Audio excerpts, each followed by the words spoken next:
जय हिंद दोस्तों, स्वागत है आप लोगों का आपके अपने चैनल टारगेट एजुकेशन में। दोस्तों, आज मैं आप लोगों के लिए सीटेट एग्ज़ाम कक्षा 1 to 5 का प्रीवियस ईयर का प्रश्न पत्र लेकर आया हूं, जो कि 18 जनवरी 2023 का प्रश्न पत्र है। जी हाँ दोस्तों, 18 जनवरी 2023 के सीटेट एग्ज़ाम में जो प्रश्न पूछा गया था उसी का यह प्रश्न पत्र है।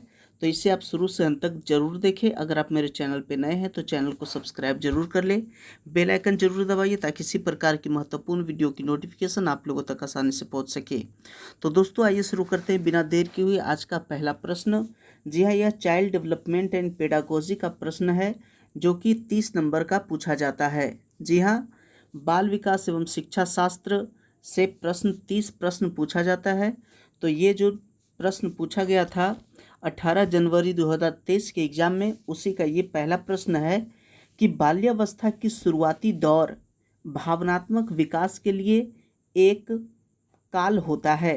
कौन सा काल होता है? तो इसका सही आंसर है ऑप्शन ए, संवेदनशील काल होता है। जी हाँ दोस्तों, बाल्यावस्था का जो शुरुआती दौर होता है भावनात्मक विकास के लिए एक संवेदनशील काल होता है, इसलिए सही आंसर ऑप्शन ए।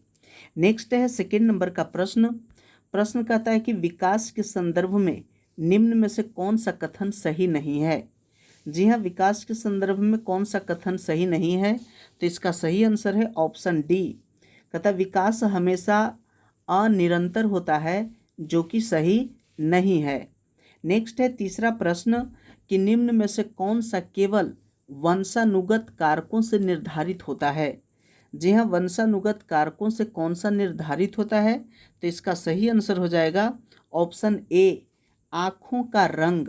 जी हाँ दोस्तों, आँखों का रंग जो है वह वंशानुगत कारक से निर्धारित होता है।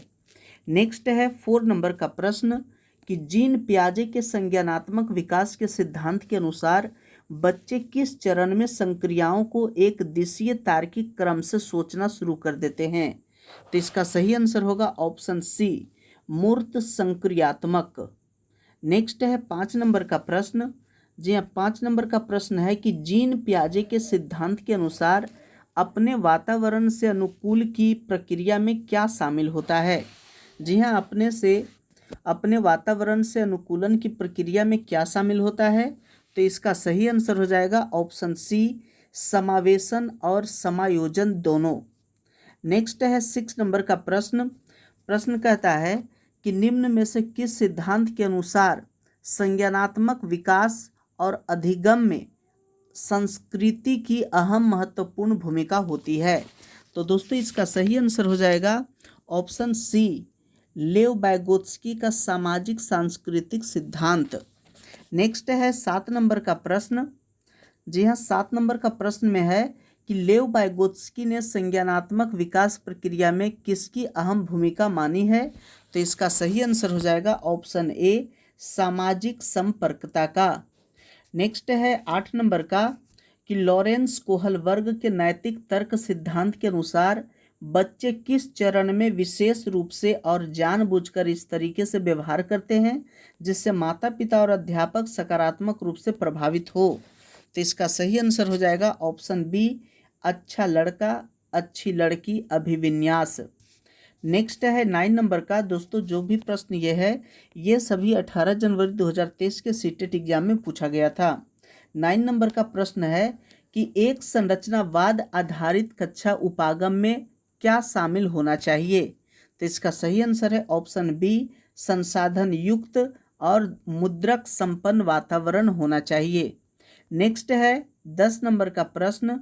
जी हाँ, 10 नंबर में है कि हार्वर्ड गार्डनर के बहुबुद्धि सिद्धांत के अनुसार दूसरों के संवेगों, भावनाओं और मनोदशा को समझने की योग्यता प्रत्यक्ष रूप से बुद्धि से संबंधित है। तो किस प्रकार के बुद्धि से संबंधित है? सही आंसर ऑप्शन ए, अंतर्वैयक्तिक बुद्धि से संबंधित है। जी हाँ, हार्वर्ड गार्डनर के अनुसार जो बहुबुद्धि सिद्धांत है उसके अनुसार दूसरों के संवेगों, भावनाओं और मनोदशा को समझने की योग्यता प्रत्यक्ष रूप से अंतर्वैयक्तिक बुद्धि से संबंधित है। नेक्स्ट है 11 नंबर का। 11 नंबर में अभिकथन और तर्क है। अभिकथन कहता है कि एक अध्यापिका को कक्षा में विभिन्न प्रकार के पठन सामग्री प्रदान करके एक मुद्रक प्रिंट समृद्ध वातावरण सृजित करना चाहिए। इसका तर्क है कि भाषा विकास वातावरणीय कारकों से प्रभावित नहीं होता है। तो इसका सही आंसर है ऑप्शन सी। ए सही है लेकिन आर गलत है। जी हाँ, अभिकथन सही है लेकिन तर्क उसका गलत है, इसलिए सही आंसर ऑप्शन सी। नेक्स्ट है 12 नंबर का, जेंडर एक खाली स्थान संप्रत्यय है जबकि लिंग खाली स्थान है। तो इसका सही आंसर होगा ऑप्शन बी। जेंडर एक सामाजिक संप्रत्यय है जबकि लिंग जैविक है। जी हाँ, जेंडर एक सामाजिक संप्रत्यय है जबकि लिंग जैविक है। नेक्स्ट है 13 नंबर का, 13 में कि एक सांस्कृतिक विविधता वाले स्कूल में चौथी कक्षा के विद्यार्थी राज्य दिवस पर बिहू नृत्य प्रस्तुत करने की तैयारी कर रहे हैं। क्या यह क्षेत्रीय पक्षपात घटाने में मददगार होगा, और होगा तो क्यों होगा? तो इसका सही आंसर हो जाएगा ऑप्शन सी 1 और 2। जी हाँ, कह रहा है कि हाँ, दूसरे जातीय क्षेत्रीय समूहों के लोगों से संबंध और सहयोग द्वारा, और दूसरा कहता है कि हाँ, अंतर्व्यक्तिक समझ और दृष्टिकोण की समझ बढ़ाने से। नेक्स्ट है 14 नंबर का प्रश्न, कहता है कि अधिगम का सामाजिक संरचना उपागम निम्न में से किस आधार पर मूल्यांकन को बढ़ावा देता है? तो इसका सही आंसर हो जाएगा ऑप्शन बी, सहयोगात्मक प्रोजेक्ट कार्यों द्वारा। नेक्स्ट है 15 नंबर का, कि समालोचनात्मक सोच के संदर्भ में निम्न में से कौन सा कथन सही है? जी हाँ, समालोचनात्मक सोच के संदर्भ में निम्न में से कौन सा कथन सही है? तो इसका सही आंसर हो जाएगा ऑप्शन डी, विद्यार्थियों को चिंतन हेतु समय देकर समालोचनात्मक सोच को बढ़ाया जा सकता है। नेक्स्ट है 16 नंबर का, कि वंचित समूहों से जुड़े विद्यार्थियों के सफल समावेशन हेतु यह महत्वपूर्ण है कि सभी विद्यार्थियों से जुड़ाव की भावना विकसित किया जाए, इसलिए सही आंसर ऑप्शन डी। नेक्स्ट है 17 नंबर का, कि एक मुख्य धारा वाले कक्षा कक्ष में विशिष्ट जरूरतों वाले विद्यार्थियों के समावेशन के लिए क्या जरूरी है? तो इसका सही आंसर होगा ऑप्शन सी, सामर्थ्य निर्माण और संवेदीकरण जरूरी है। नेक्स्ट है 18 नंबर का, कि कब अंकों और आकृतियों के स्थानिक विभेदन में कठिनाई निम्न में से किससे प्रत्यक्ष रूप से संबंधित है? तो इसका सही आंसर हो जाएगा ऑप्शन ए, गुणज वैकल्य। नेक्स्ट है 19 नंबर का, दृष्टि बाधिता से जूझते विद्यार्थियों के सफल समावेशन हेतु एक अध्यापक को क्या करना चाहिए?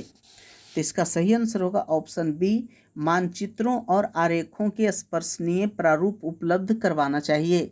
जी हाँ, दृष्टि बाधित विद्यार्थी है उसके सफल समावेशन हेतु एक अध्यापक को मानचित्र और आरेखों के स्पर्शनीय प्रारूप उपलब्ध करवाना चाहिए ताकि बच्चे स्पर्श करके सीख सके।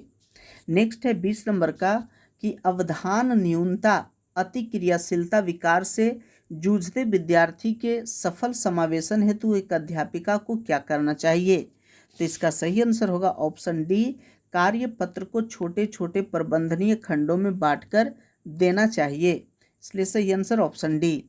नेक्स्ट है 21 नंबर का, कि एक अध्यापिका द्वारा विद्यार्थियों को किस लिए अभिप्रेरित करना चाहिए? जी हाँ, एक अध्यापिका द्वारा विद्यार्थियों को किस लिए अभिप्रेरित करना चाहिए? तो इसका सही आंसर होगा ऑप्शन ए, पढ़ाई गई विषय वस्तु को समझने और अर्थ ग्रहण करने हेतु। नेक्स्ट है 22 नंबर का प्रश्न। जी हाँ दोस्तों, 22 नंबर के प्रश्न में कहता है कि राष्ट्रीय शिक्षा नीति 2020 निम्न में से कौन सी शिक्षा शास्त्रीय रणनीतियों को बढ़ावा देती है? तो इसका सही आंसर ऑप्शन सी होगा, केवल 3 और 4। जी हाँ, केवल 3 और 4, अन्वेषण आधारित अधिगम और चर्चा आधारित उपागम। नेक्स्ट है 23 नंबर का, कि निम्न में से कौन प्रभावशाली और अर्थपूर्ण अधिगम में मदद करता है? जी हाँ, प्रभावशाली और अर्थपूर्ण अधिगम में कौन मदद करता है? तो सही आंसर ऑप्शन डी, अधिगमकर्ता केंद्रित शिक्षा शास्त्र। नेक्स्ट है 24 नंबर का, कि निम्न में से क्या कक्षा में अधिगम सहायक माहौल पैदा करता है। निम्न में से क्या जो है वो कक्षा में अधिगम सहायक माहौल पैदा करता है। तो सही आंसर ऑप्शन ए, विद्यार्थियों के बीच सहकार्यता को बढ़ावा देना। नेक्स्ट है 25 नंबर का कि निम्न में से कौन सा समस्या समाधान प्रक्रिया में बाधक है। जी हाँ, समस्या समाधान प्रक्रिया में कौन बाधक है। तो इसका सही आंसर हो जाएगा ऑप्शन सी, अनुक्रिया समुच्चय। नेक्स्ट है 26 नंबर का। जी हाँ, 26 नंबर का प्रश्न है कि किसी संप्रत्यय के बारे में विद्यार्थियों द्वारा गृहीत भ्रांतियों को अध्यापिका द्वारा परोक्ष रूप से नकारने की बजाय सही तरीके से ध्यान देना चाहिए। यह कथन है। तर्क इसका कहता है कि भ्रांतियां हमेशा तर्कहीन नहीं होती, बल्कि वे विद्यार्थियों द्वारा उनके वातावरण से संपर्क करके बनाए गए सरल सिद्धांत का रूप होती है। तो सही विकल्प कौन सा होगा। तो सही विकल्प होगा ऑप्शन ए कि ए और आर दोनों सही है और आर ए की सही व्याख्या करता है, इसलिए सही आंसर ऑप्शन ए। नेक्स्ट है 27 नंबर का प्रश्न कि संवेगों और संज्ञान के संबंध में निम्न में से कौन सा कथन सही है। जी हाँ, संवेगों और संज्ञान के संबंध में कौन सा कथन सही है। तो इसका सही आंसर होगा ऑप्शन ए, उच्च स्तरीय तनाव अधिगम में बाधक है। जी हाँ, उच्च स्तरीय तनाव अधिगम में बाधक है। नेक्स्ट है 28 नंबर का प्रश्न, कहता है कि कक्षा में विद्यार्थियों को अधिगम के प्रति अभिप्रेरित करने की कौन सी युक्तियां सही है। जी हाँ, कक्षा में विद्यार्थी को अधिगम के प्रति अभिप्रेरित करने की कौन सी युक्तियां सही है। तो इसका सही आंसर होगा ऑप्शन बी, 1, 2, 1, 3 और 4। जी हाँ, एक में है कि कक्षा में विद्यार्थियों की अधिकतम सहभागिता को बढ़ावा देना। 3 कहता है विद्यार्थियों को उनकी रुचि के आधार पर लक्ष्य निर्धारित करने में मदद करना। और 4 कहता है कि विद्यार्थियों को अपने विचार व्यक्त करने की आज़ादी देना। नेक्स्ट है 29 नंबर का। जी हाँ, 29 नंबर का प्रश्न कि शिक्षा में समान अभिगम्यता या पहुँच ए किसका विषय है। तो इसका सही आंसर होगा ऑप्शन सी, अधिकार। जी हाँ, शिक्षा में समान अभिगम्यता या पहुँच एक अधिकार का विषय है, इसलिए सही आंसर ऑप्शन सी। नेक्स्ट है 30 नंबर का प्रश्न और ये आज का अंतिम प्रश्न है कि विद्यार्थियों के अधिगम को समर्थन देने के लिए एक अध्यापिका को क्या करना चाहिए। तो इसका सही आंसर होगा ऑप्शन सी, विद्यार्थियों की व्यक्तिगत विभिन्नताओं के प्रति विचारशील रहना चाहिए। तो सही आंसर ऑप्शन सी। तो दोस्तों, ये था सीडीपी का 30 महत्वपूर्ण प्रश्न जो कि 18 जनवरी 2023 के एग्जाम में पूछा गया था। तो दोस्तों, आशा करते हैं कि ये वीडियो आप लोगों को अच्छा लगा होगा। यदि अच्छा लगा तो लाइक कीजिए, प्यारा सा कमेंट कीजिए। अगर अभी तक मेरे चैनल को सब्सक्राइब नहीं किया तो चैनल को सब्सक्राइब जरूर कर लें, बेल आइकन जरूर दबाइए ताकि इसी प्रकार की महत्वपूर्ण वीडियो की नोटिफिकेशन आप लोगों तक आसानी से पहुँच सके। वीडियो देखने के लिए बहुत बहुत धन्यवाद।